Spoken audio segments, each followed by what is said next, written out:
जगन्नाथ जी को फूल में सजाना, फूल का श्रृंगार होता है जगन्नाथ जी का, फूल में सजना जगन्नाथ जी को बड़ा प्रिय है। जगन्नाथ जी में प्रतिदिन रात्रि के समय में जगन्नाथ जी का एक भेष होता है, जिस भेष को बोलते हैं बड़ श्रृंगार भेष, ठीक है। और उस बड़ श्रृंगार भेष में जगन्नाथ जी को पूरा फूलों से सजाया जाता है। बाकी आप लोग देखना, कोई भी मंदिर में जो देवता होते हैं, जो विग्रह होते हैं, सारे देवी देवताओं के विग्रह के पूरे फूल को उतार दिया जाता है रात होता है तो उनको सुलाने से पहले। एकमात्र जगन्नाथ जी ऐसे हैं जो सुलाने से पहले उनको और कस के फूल में सजाया जाता है। पूरे फूल से भगवान जगन्नाथ जी का श्रृंगार करते हैं, जिसको बड़ा श्रृंगार भेष कहते हैं। जगन्नाथ जी के फूल से पलक बनाते हैं, पूरा श्रृंगार करते हैं नित्य रात्रि को, बड़ा श्रृंगार भेष भगवान के। ये हमारे पीछे में है ये बड़ा श्रृंगार। जगन्नाथ जी के 12 महीना में 13 भेष होते हैं। ये हमारे पीछे में जो भेष जगन्नाथ जी का जो स्वरूप है, उस स्वरूप को बोला जाता है राज राजेश्वर वेश। ये वेश जगन्नाथ जी का कब होता है? साल में 2 बार होता है। एक विजयदशमी के दिन जगन्नाथ जी ये श्रृंगार करते हैं पूरा, इसको सोना वेश भी कहते हैं और राज राजेश्वर वेश भी कहते हैं। इसमें पूरा सोना से आच्छादित हैं भगवान जगन्नाथ जी, कमल और तुलसी का माला धारण किए हुए। और दूसरा, जिस दिन नीलाद्री विजय होता है, नीलाद्री विजय यानी पवित्र बाहुड़ा यात्रा, भगवान जगन्नाथ जी रथ यात्रा करने के लिए जाते हैं मौसी घर, गुंडीचा रानी के घर। महालक्ष्मी जी को लेकर नहीं जाते, तो महालक्ष्मी जी नाराज हो जाती है। तो महालक्ष्मी जी एक दिन बीच में लड़ने के लिए जाती हैं जगन्नाथ जी से, ठीक है। अपने बहन को लेके चले गए, को लेके नहीं गए बोल के, मतलब अनादि काल से ननंद और भाभी का खिटपिट चल रहा है, ठीक है।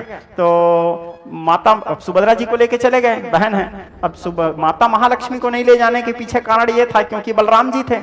अब बलराम जी साथ में है तो लक्ष्मी जी को कैसे लेंगे? जेठ जी साथ में जा रहे हैं, अब बहन जा सकती है, इसलिए सुभद्रा जी को, जगन्नाथ बलभद्र सुभद्रा जी गए। अब लेकिन मंदिर जगन्नाथ जी का थोड़ी है, जगन्नाथ मंदिर जगन्नाथ जी का थोड़ी है, वो तो वहां मालिक बन के बैठे हैं। जगन्नाथ मंदिर वास्तव में किसका है?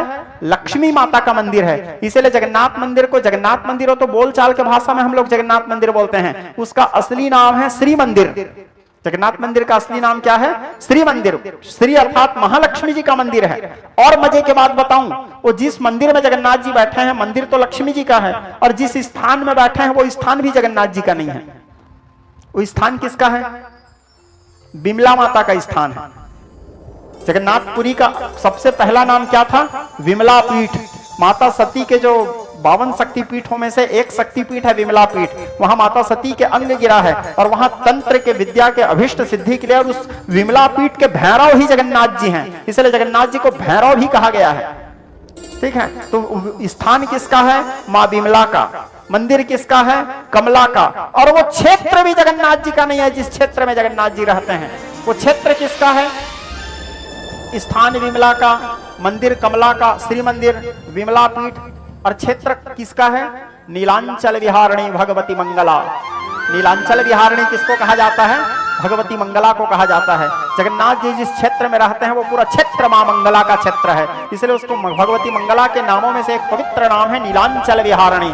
इसीलिए जगन्नाथ जी के किसी भी रीति नीति, किसी भी पर्व में, कभी भी आप जगन्नाथपुरी जाइएगा तो जाके देखना, या कभी हमारे अमलीपत्र में भी देखिएगा, जगन्नाथ जी के किसी भी पर्व में पहला पूजा ही माता मंगला का किया जाता है, क्योंकि मंगला माता को जगन्नाथ जी के माता माना जाता है। जगन्नाथ जी को पैदा करती है मंगला माता, इसलिए मंगला जी का एक नाम है दारू जननी। जगन्नाथ जी को दारू ब्रह्म कहा जाता है और मंगला मां को दारू जननी। क्यों दारू जननी कहा जाता है मंगला मां को? क्योंकि 12 वर्ष से 19 वर्ष के बीच में जब ब्रह्म परिवर्तन होता है, ब्रह्म पदार्थ दारू संघान जिस समय किया जाता है, यानी पुराने मूर्ति से प्राण को निकाल करके जब नए मूर्ति में डाला जाता है, जिसको नव कलेवर यात्रा कहते हैं। जब ब्रह्म परिवर्तन होता है तो ब्रह्म परिवर्तन के समय वो जगन्नाथ जी को बनाने वाला लकड़ी कहाँ पे मिलेगा, किस स्थान में मिलेगा, ये पूरा जगन्नाथपुरी के पंडा लोग जा करके मां मंगला के पीठ में मां मंगला के स्मरण करते हैं और 9 दिन तक के व्रत आचरण करते हैं। व्रत आचरण करने के बाद, उपवास यज्ञ अनुष्ठान करने के बाद, रात्रि को स्वप्न में भगवती मंगला, जो जगन्नाथपुरी से 40 किलोमीटर काकटपुर, कोणार्क से 20 किलोमीटर आगे, जगन्नाथपुरी से 20 किलोमीटर कोणार्क, कोणार्क से 20 किलोमीटर काकटपुर, काकटपुर में उड़ीसा की अधिष्ठ धात्री देवी है भगवती मंगला। तो काकटपुर में भगवती मंगला के मंदिर में जब ये लोग उपासना करते हैं, ये उत्कल संस्कृति, ठीक है, उड़ीसा का संस्कृति, तो वहां कलिंग संस्कृति, तो वहां जाकर के भगवती मंगला की उपासना करते हैं। तो अष्टमी के रात्रि को भगवती मां मंगला सर्वमंगला आती है और सारे पंडाओं को स्वप्नादेश करती है कि कौन से जगह के पेड़ को लाना है, कहां पे पेड़ लाना है, किस पेड़ से जगन्नाथ जी बनेंगे, किस पेड़ से बलराम जी बनेंगे, किस पेड़ से सुभद्रा जी का निर्माण होगा।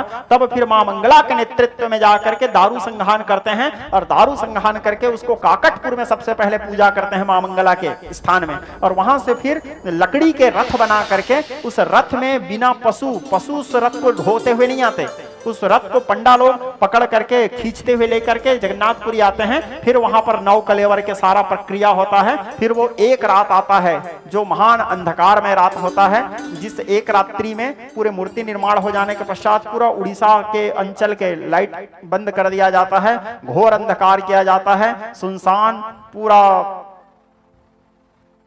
धारा 144, ठीक है, सुप्रीम पावर्स है, पूरा सन्नाटा छाता है। उस समय घोर अंधकार में फिर ब्रह्म परिवर्तन के नव कलेवर की क्रिया को ब्रह्म पदार्थ की प्रक्रिया को संपादित किया जाता है। और फिर जो पुराना मूर्ति रहता है उसको ले जाकर के भूमिगत करते हैं। ये सारा प्रक्रिया कौन करवाती है? भगवती मंगला करवाती है। इसलिए मां मंगला को जगन्नाथ जी की माता माना जाता है, दारू जननी कहा गया है उसको।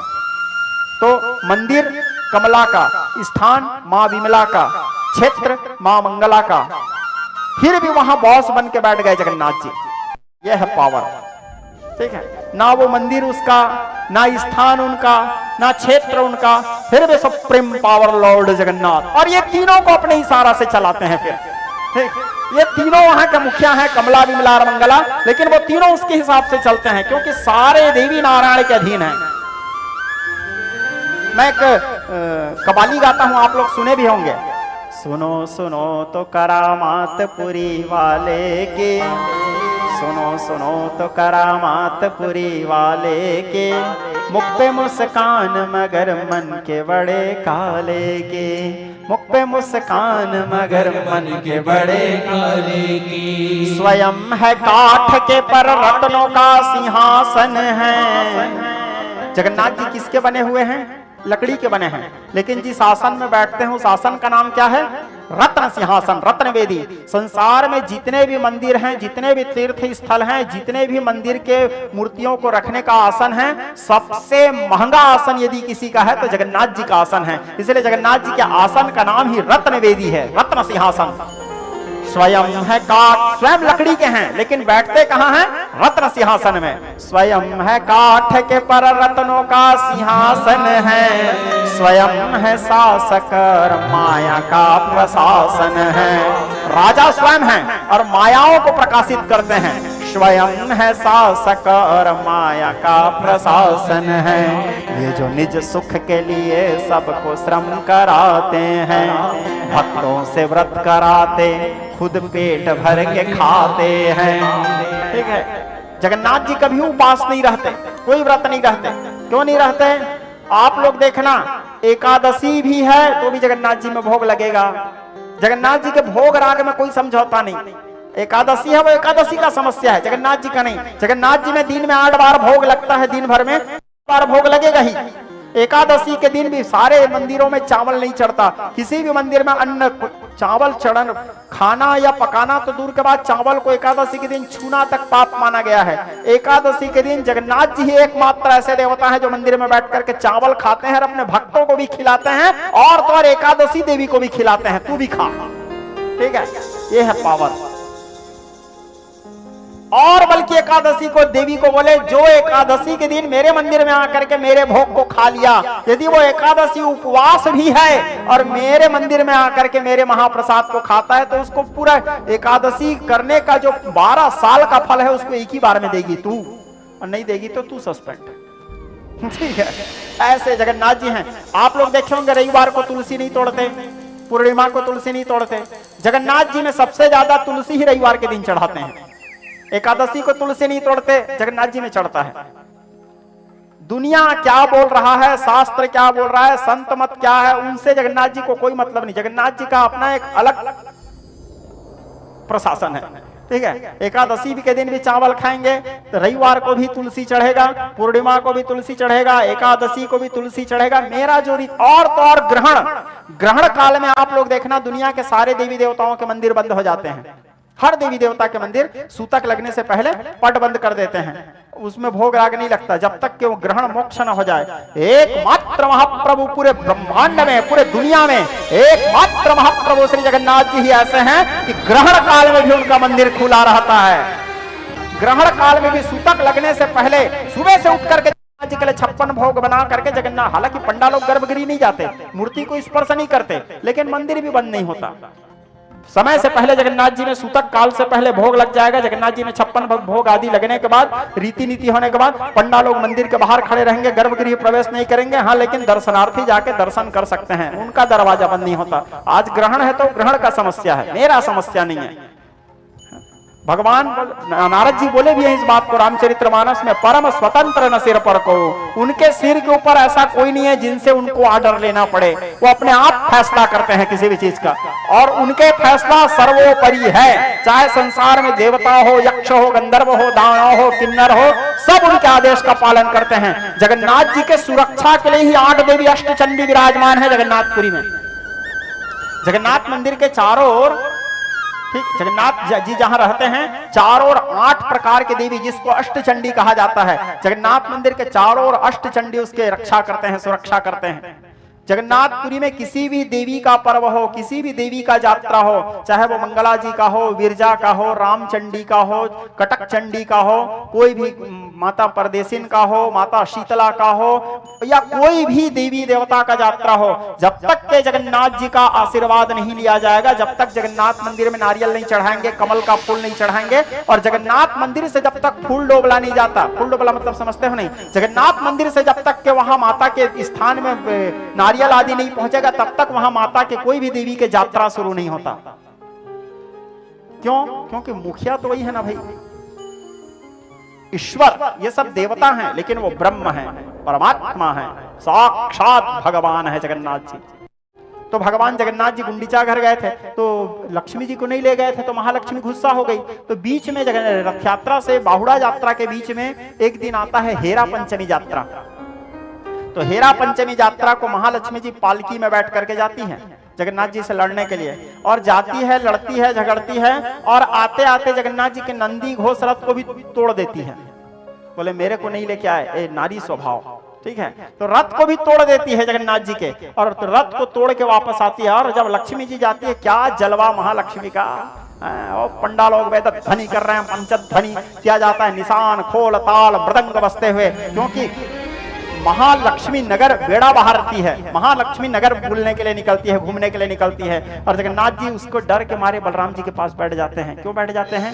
क्योंकि अब बलराम जी के पास हूं तो मेरे से आके थोड़ी लड़ेगी, जेठ है बलराम जी। तो बलराम जी को सामने देख करके महालक्ष्मी फिर कुछ बोलती तो नहीं है, लेकिन मने मन पूरा अपने बौखलाहट को निकालते हुए बाहर आती है, और बाहर आकर के रथ को तोड़ देती है, नंदी घोष रथ को, और तोड़ करके फिर महालक्ष्मी जाती है। अब बाहुड़ा यात्रा के दिन 9 दिनम गते कृष्णम यात्रा भाव विनोदितम तारिते सर्वलोकानां निज गृहागच्छते।